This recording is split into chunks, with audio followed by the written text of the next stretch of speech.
Waalaikumsalam. Alhamdulillah, alhamdulillahirabbil alamin, nahmaduhu wa nasta'inuhu wa nastaghfiruhu wa na'udzu billahi min sururi anfusina wa min sayyiati a'malina.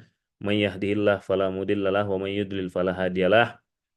Asyhadu an la ilaha illallah wa la syarikalah wa asyhadu anna Muhammadan 'abduhu wa rasuluhu wa la nabiyya ba'dah. Allahumma salli wa sallim ala nabiyyina Muhammadin fil awwalin wal akhirin. Allahumma salli wa sallim ala nabiyyina Muhammadin fi kulli waqtin wa hin. Allahumma salli wa sallim ala nabiyyina Muhammadin fil mala'il a'la ila yaumiddin. Qala rabbi israh li sadri wa yassir li amri wa hlul 'uqdatam bi lisani yafqahu qawli. Wa qul rabbi anzilni munzalan mubarakan wa anta khairul munzilin. La ilaha illa anta subhanaka inna kunna minaz zalimin.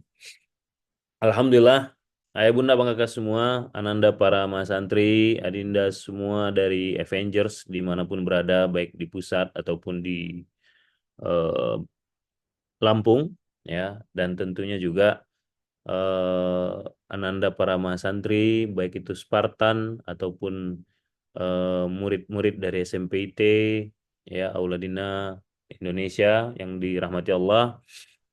Bapak Ibu, ya, Ayah Bunda yang hari ini senantiasa terus istiqomah membersamai kajian 1 2 kita ini. Bersyukur kita kepada Allah Subhanahu wa taala, syukur yang kemudian kita wakilkan dengan dua cara, ya, seringan-ringannya cara bersyukur dengan mengucapkan lafaz alhamdulillahirabbil alamin, alhamdulillah ala kulli halin wa ni'matin. Bersyukur kita memuji Allah kita atas segala sesuatu, atas segala kondisi dan segala sesuatu yang diberikan oleh Allah kepada kita. Yang kedua, separipurnanya syukur kita tentunya dengan kita menambah taat, mengurangi maksiat. Maka dengan kita menambah taat setiap saat, itu bagian dari kemudian syukurnya kita. Pun kebalikannya, ketika kita kemudian masih kemudian terus terjebak dengan maksiat, itu berarti juga bukti bahwa tidak bersyukurnya kita kepada Allah Subhanahu wa taala. Ya, maka dari itu mudah-mudahan semuanya kita istiqomah, ya, senantiasa mengikhlaskan semua niatan kita, ya, dan kemudian meridhokan semua apa yang kita kerjakan hanya karena kemudian Allah Subhanahu wa taala. Selawat beringkat salam kepada baginda Rasulullah sallallahu alaihi wasallam, selawat yang insya Allah menjadi wasilah kemudian kita semuanya masuk kepada barisan umat baginda Rasulullah sallallahu alaihi wasallam yang kelak bisa dapat syafaat dari baginda dan masuk surga bersamanya. Amin, amin ya rabbal alamin. Baik, kita lanjutkan kajian 1 2 kita. Kemarin kita membahas tentang bagaimana kemudian kita harus istiqomah, ya, dalam menjalankan tugas kita sebagai khalifah di muka bumi, yaitu amar ma'ruf nahi mungkar, apapun kondisinya, ya, apapun situasinya. Mau didengar, mau enggak, mau diledek, mau dikatain sok soleh, apalah segala macam. Tapi kemudian kita udah tahu kemarin bahwa itu sebuah keniscayaan, bahwa itu sebuah sunatullahnya, ya, bahwasanya di mana ada Abu Bakar di situ akan ada Abu Jahal, gitu ya. Nah, di mana ada kemudian upaya untuk kebaikan, maka di situ otomatis akan ada kemudian upaya untuk menggagalkan kebaikan itu. Jadi itu udah sunatullahnya.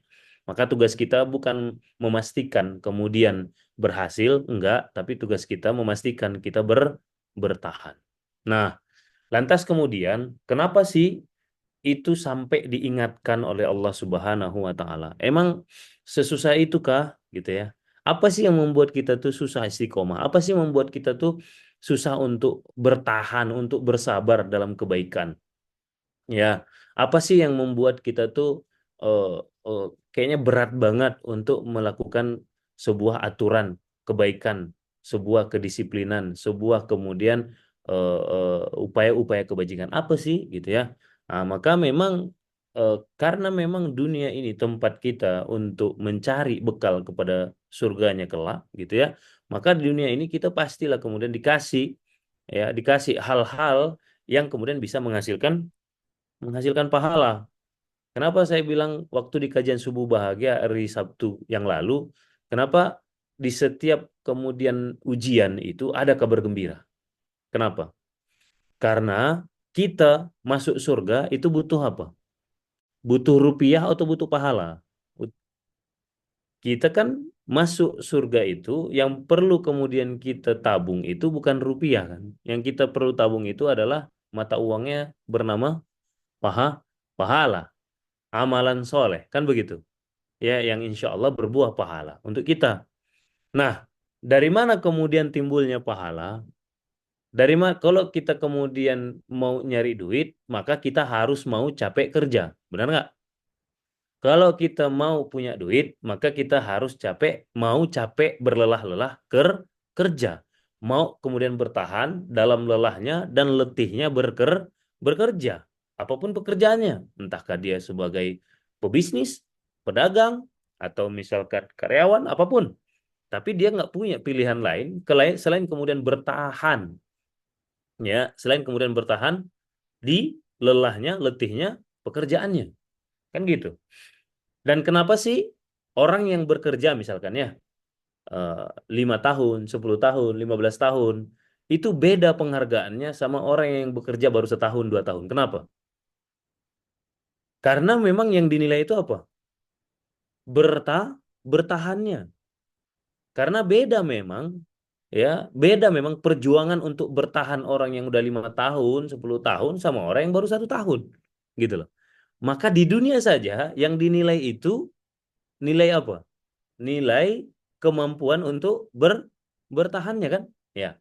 Nah, itu untuk mendapatkan duit. Nah, untuk mendapatkan pahala dengan apa? Dengan ujian. Nah, jadi kebayang enggak kalau kemudian Allah enggak uji kita, dari mana kita bisa kemudian mendapatkan pahala?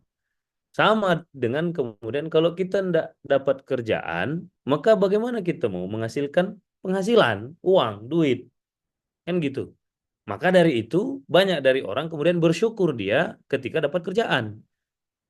Maka kalau kita kemudian pakai analogi ini, maka harusnya kita, alhamdulillah ala kulli halin wa nikmatin, bersyukur juga ketika mendapatkan ujian.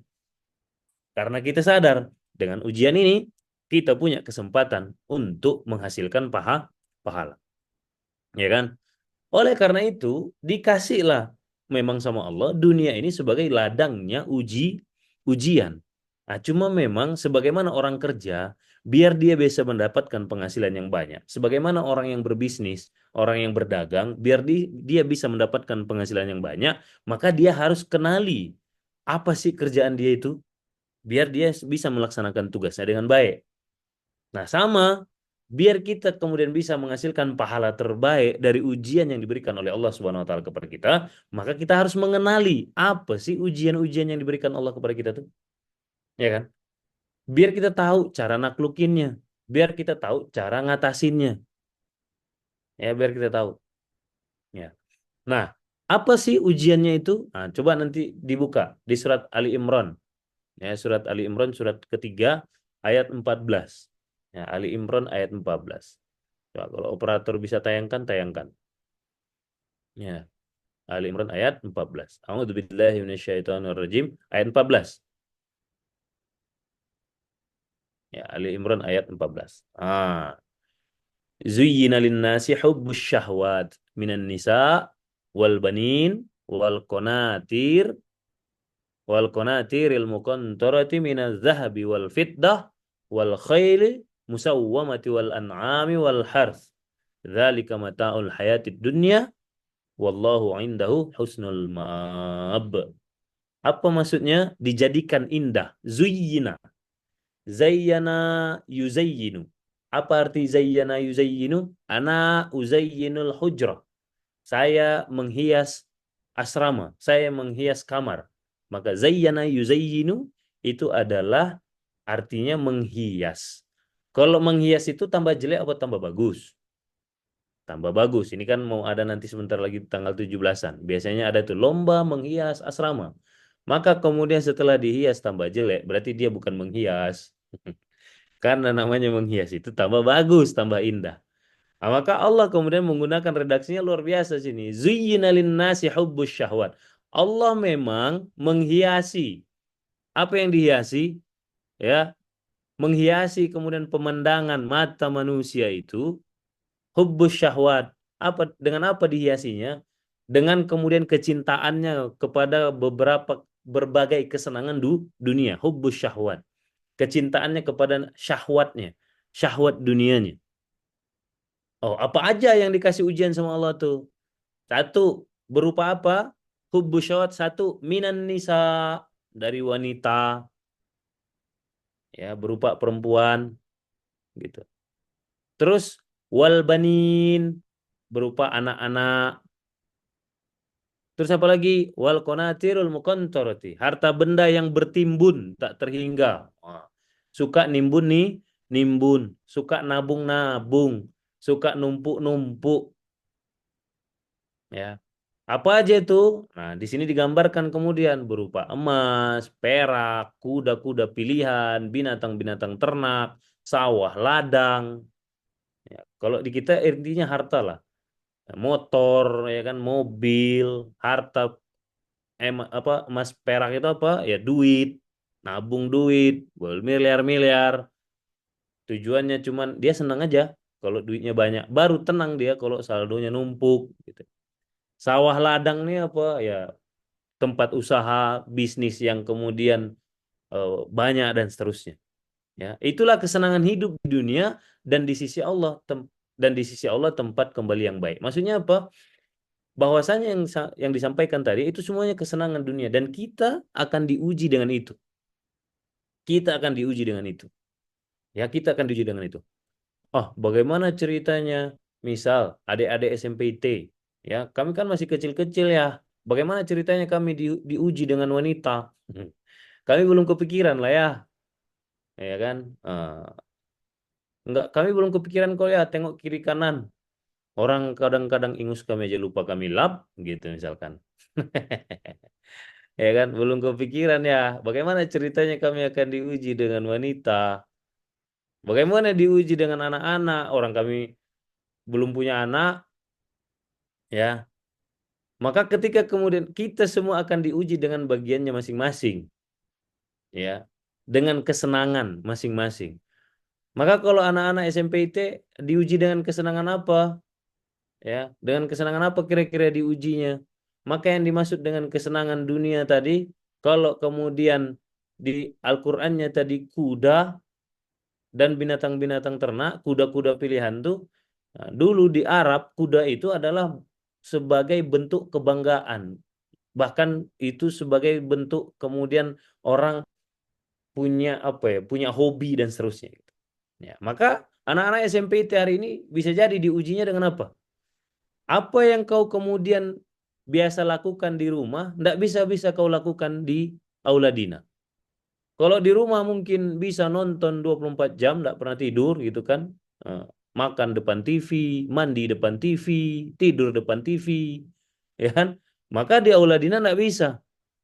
Maka kalau kau kemudian nggak betah di aula dina, memutuskan untuk keluar dari aula dina karena nggak boleh nonton, misalkan, maka kau takluk dengan hubus syahwat, takluk dengan kecintaan kepada kesenangan dunia, gitu. Kalau mungkin kalau di rumah, ya kalau tadi di Al-Qur'annya kuda, nah, kau punya mungkin kuda di rumah, ya, bernama Vario, bernama Mio gitu ya, kudanya. Yang bisa kau bawa keliling-keliling setiap sore sama teman-temanmu. Bonceng tiga, bonceng empat nggak pakai helm, ya kan? Udah dia Uladina nggak dibolehin sama Buya Panca lagi, nggak dibolehin lagi sama Buya Anwar, nggak dibolehin lagi sama Buya Jeffrey. Wah, nggak asik nih sekolah di asrama, nggak bebas kayak di rumah. Cari-cari alasan sama mama, ya kan? Setiap mamanya datang berkunjung, dijelek-jelekannya Buya Panca. Mak, Buya Panca tuh mah depan mama aja lembut. Kalau mama udah pulang, Allah mah menderita kami mah. Ya kan? Berharap mamanya kasihan. Padahal tujuannya biar dibawa pulang, terus dia bisa bonceng tiga lagi tanpa pakai helm. Itu yang dirindukannya gitu. Nah itu juga godaan tuh, ya kan? Godaan. Kalau di rumah bisa tidur sampai kemudian syuruk sampai duha sampai menjelang zuhur. Subuhnya adalah menjelang zuhur. Misalkan kalau di rumah. Dia ulah dina jam 3 udah dibangunin sama Gus Jafron, nah, sama Ustadz Fakhri, sama Ustadz Rehan udah dibangunin. Duh, tersiksa banget ya hidup di sini. Cari-cari alasan. Mak, Gus Jafron tuh galak minta ampun, Mak. Kalau mama datang ke sini aja itu sok-sok sopan. Nah, mulai itu digituin ya kan. Padahal harapannya biar dibawa pulang, biar bisa tidur lagi sampai menjelang zuhur, subuhnya menjelang zuhur. Itu hubbu syahwat. Coba tengok ke dalam diri. Kalau kita sedang berjuang, ya, abang-abang mahasantri santri pondok Sion, nggak usah senyum-senyum. Woi, kita sekarang punya adik-adik SMP IT nih, yang bakal diledek-ledek. Kita nggak lagi. Tenang, nanti ada gilirannya masing-masing, ya, ya kan, senyuman senyuman Faris itu kan kelihatan tuh, wah, gue punya bemper nih sekarang katanya. Hah? Nah, coba kita tengok ke dalam diri kita, setiap kemudian, ya, setiap kemudian bayangan yang timbul di kepala kita, di benak kita tentang kesenangan, ya, kalau kita dipaksa untuk berbuat baik, itu pasti kesenangannya kesenangan dunia. Coba cek, ya kan. Misal nih, apa yang kita diminta untuk apa? Oke, kita diminta untuk sholat subuh deh. Bapak Ibu deh. Ya, Bapak Ibu, Ayah Bunda yang di rumah, yang di Zoom. Kita kan salah satu dikasih tahu sama Rasulullah SAW bahwa salah satu kemudian amalan yang kemudian menggambarkan bahwa seseorang itu terhindar dari sifat munafik itu adalah salah satunya apa? Rutin sholat subuh, ya kan? Nah, ayah bunda bang kakak semua, bapak ibu yang mendengarkan saya ini. Kalau kemudian berat kita rasa untuk bangun sholat subuh, yang bikin berat itu apa? Apakah perkara akhirat atau perkara dunia? Pasti yang membuat berat itu karena kita sedang menghayal, berangan-angan, berandai-andai untuk menikmati kesenangan dunia. Betul nggak? Ketika kita buka mata kita untuk bangun subuh, maka lawannya di kepala kita apa yang timbul? Lawannya di kepala kita yang timbul apa? Lawannya adalah enaknya narik selimut. Betul? Perkara dunia pasti. Ketika kita kemudian mau berjuang bangkit dari tempat tidur kita untuk kemudian merasakan dinginnya air di kamar mandi itu untuk kita cuci wudhu kan ke muka kita, maka coba bayangkan yang coba sadari, yang timbul di bayangan kita itu apa lawannya itu adalah apa? Pasti kesenangan dunia, pasti kesenangan dunia gitu. Nggak akan pernah kemudian lawannya itu yang timbul tuh kesenangan akhirat, enggak. Pasti memang yang dihiasi oleh setan tuh ke kita, gitu kan, dibisiki sama setan tuh ke kita adalah kesenangan-kesenangan dunia. Itu yang dimaksud dengan hubbus syahwat. Maka kita harus paham, oh berarti ini ujian nih. Berarti kalau saya disuruh patuh, pasti nanti ujiannya adalah tidak patuh karena asbab kesenangan dunia. Pasti kesenangannya dunia. Nggak akan ada kemudian kesenangan akhirat. Nggak ada orang ceritanya, kenapa kau nggak sholat subuh? Iya, aku keenakan sholat tahajud. Nggak ada. Nggak ada itu. Nggak ada kayak gitu tuh. Iya kan? Iya, soalnya tadi keenakan sholat tahajud, tapi nggak ngeh kalau udah azan subuh. Nggak mungkin, mustahil itu. Mustahil. Atau misal nih, ente kenapa nggak sholat zuhur berjamaah? Iya, lagi asik banget murojaah. Nggak mungkin. Bukan murojaah dia itu. Ketiduran itu dia. Bukan murojaah, nggak mungkin. Karena lawannya ketaatan itu pasti godaannya adalah kesenangan dunia. Nah, kita harus sadari itu. Oh iya ya. Memang begitulah kemudian standar sunnatullahnya yang diberikan oleh Allah Subhanahu wa taala. Jadi ini bukan kira-kira, pasti kayak gitu. Oke? Maka gimana obatnya? Inilah yang harus kita taklukkan. Ya kan? Inilah harus kita taklukkan. Nah, maka coba buka surat 45 ayat 23 Al-Jasiyah, ya. Al-Jasiyah ayat 23. 45 23. 23 ya. Afaro'aita man ittakhadha, ya. Al-Jasiyah ayat 23. Afaro'aita man ittakhadha ilahu hawahu wa adallahu Allahu ala ilmin wa khatama ala sam'ihi wa qalbihi wa ja'ala ala basarihi gishawah. Faman yahdihi min ba'dillah afala tadhakkarun. Tahukah kamu wahai Muhammad, orang yang menjadikan hawa nafsunya sebagai tuhannya? Waduh. Apa maksudnya sebagai tuhan hawa nafsu itu? Ya kan?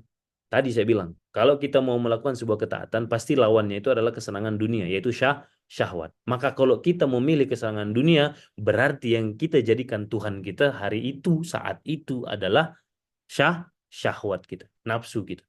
Nafsu kita untuk narik selimut tidur lagi. Nafsu kita untuk bangkang. Nafsu kita untuk mengudahi perjuangan kita. Nafsu kita untuk berhenti dari apa yang sudah kita lakukan saat ini, padahal itu perbuatan kebaikan. Ya, menjadikan hawa nafsu sebagai Tuhannya. Maka kalau ini yang terjadi, apa yang terjadi? Ini yang harus kita was-was dan kita kemudian waspadai. Maka kalau udah begini ceritanya kata Allah, maka Allah akan biarkan dan dibiarkan sesat oleh Allah. Nah, jadi dibiarkan sekali nama Allah. Ya udah serah gitu loh. Terserah gitu loh.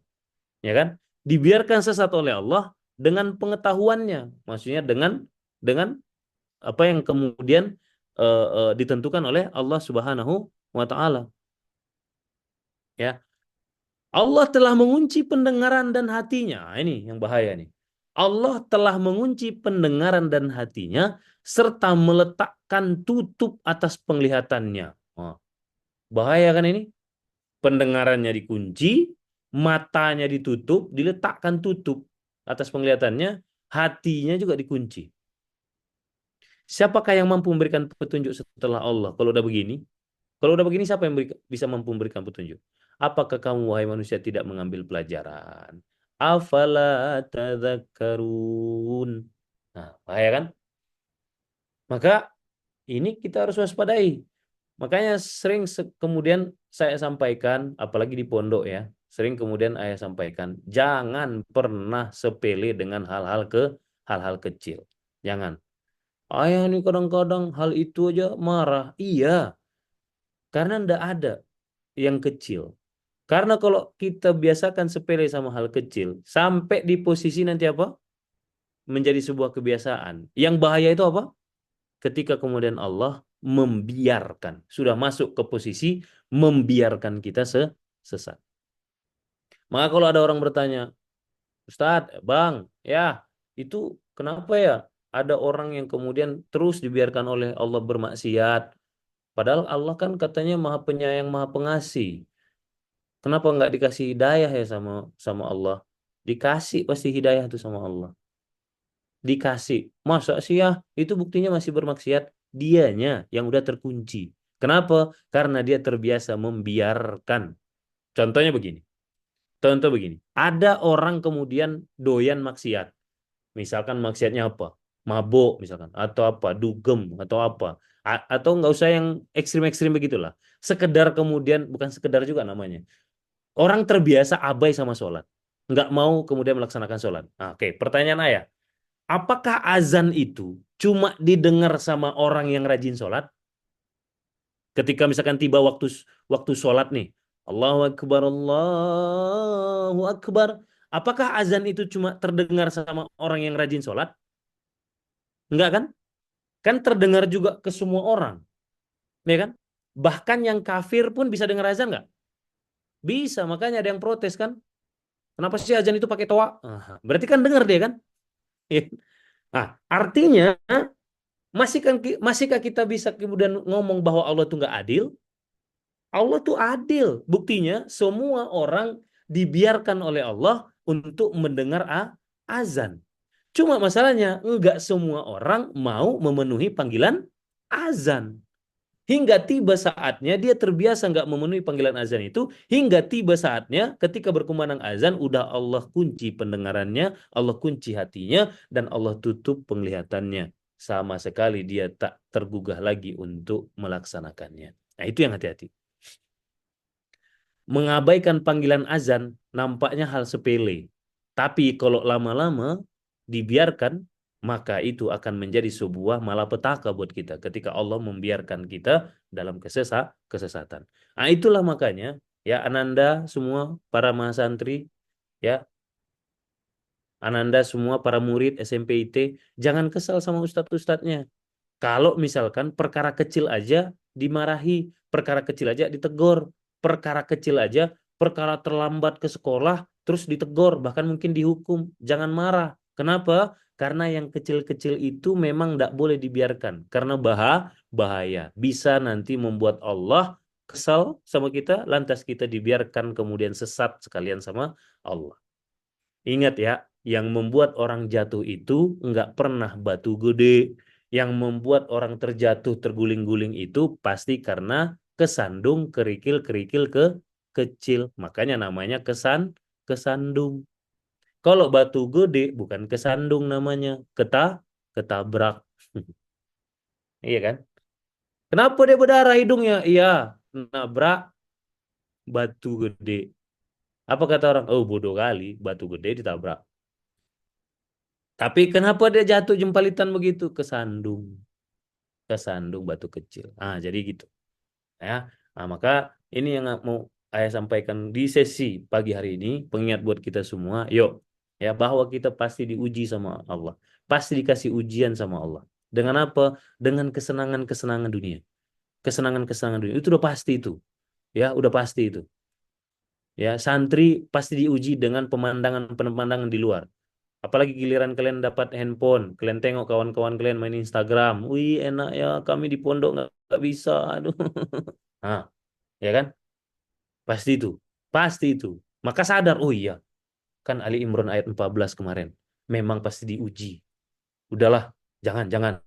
Ingat Al-Jasiyah ayat 23. 54, 20, 54, 445. 45 ya. Ya, ayat 20, ayat 23. Ingat langsung. Oh iya, bahaya nih kalau nanti syahwat udah menjadi Tuhan. Bahaya. Nanti Allah kesal, dibiarkan sesat kita selama-lamanya. Nah, begitu. Ini pengontrol buat diri kita, ya, biar kita kemudian tahu kenapa kita harus patuh dan kenapa kita ditegur kalau melakukan kesalahan. Dan kenapa kemudian orang nggak mau kemudian membiarkan kita salah walau nampaknya itu masih salah kecil. Sehingga ketika kita ditegur justru kita berterima kasih, bukan baper. Makasih ya Ustadz udah ngingetin aku. Makasih ya Ustazah udah ngingetin aku. Begitu loh. Kenapa? Karena kita paham sejatinya itu sedang menyelamatkan kita dari terkuncinya telinga, terkuncinya hati, dan tertutupnya mata. Begitu ya. Nah, itu saja yang bisa saya sampaikan. Mudah-mudahan Allah izinkan kita kemudian menjadi orang-orang yang senantiasa berlandaskan kepada Al-Quran dalam menjalankan keseharian kita. Dan Allah izinkan kemudian Al-Quran itu melekat dalam diri kita, menjadi hudan buat kita, menjadi petunjuk dalam keseharian kita, sehingga kita termasuk menjadi orang-orang ya ulaika ala hudam mir rabbihim wa ulaika humul muflihun. Orang-orang yang orang yang beruntung. Begitu. Yang baik datang dari Allah, yang salah pasti datang dari saya pribadi. Oh iya, jam berapa nih? Wah, udah 6:30 ya. Nah, berarti saya balikkan kepada MC, meme-nya di skip aja. Langsung nanti di resume sama MC, ditutup aja. Meme skip mulu nih ya. Iya, iyalah. Meme skip dulu. Kalau mau ikut meme, khusus kajian meme aja ya. Khususnya ya Bunda nih, Pak Jamil biasanya yang rajin tuh kan. Nih Pak Jamil, Pak Bu Fatim ya, ibunya ibunya Hanafi nih, Masya Allah, istiqomah nih Bu Eni, selalu istiqomah dari dapurnya, Masya Allah ya. Jadi maaf ya, kayaknya pagi nggak keburu nih waktunya nih. Ya, kalau pakai meme karena kita subuhnya memang lumayan ya menjelang jam 5 sudah. Nah, jadi Pak Jamil kalau kangen sama meme nanti ikut yang malam-malam juga ya Pak ya. Kan malam Senin, malam Rabu kalau nggak salah. Malam Jumat juga ada tuh. Ya, atau Jumat malam. Ya, Pak Jamil juga istiqomah nih Masya Allah. Begitu. Baik, itu saja yang bisa saya sampaikan. Yang baik datang dari Allah, yang salah datang dari saya pribadi. Mohon ampun kepada Allah. Mohon maaf kepada antum semua. Semoga kita kemudian diberikan keistiqomahan oleh Allah Subhanahu wa taala. Amin amin ya rabbal alamin. Rabbana taqabbal minna innaka antas samiul alim. Alhamdulillahirabbil alamin. Saya kembalikan kepada MC. Assalamualaikum warahmatullahi wabarakatuh. Waalaikumsalam warahmatullahi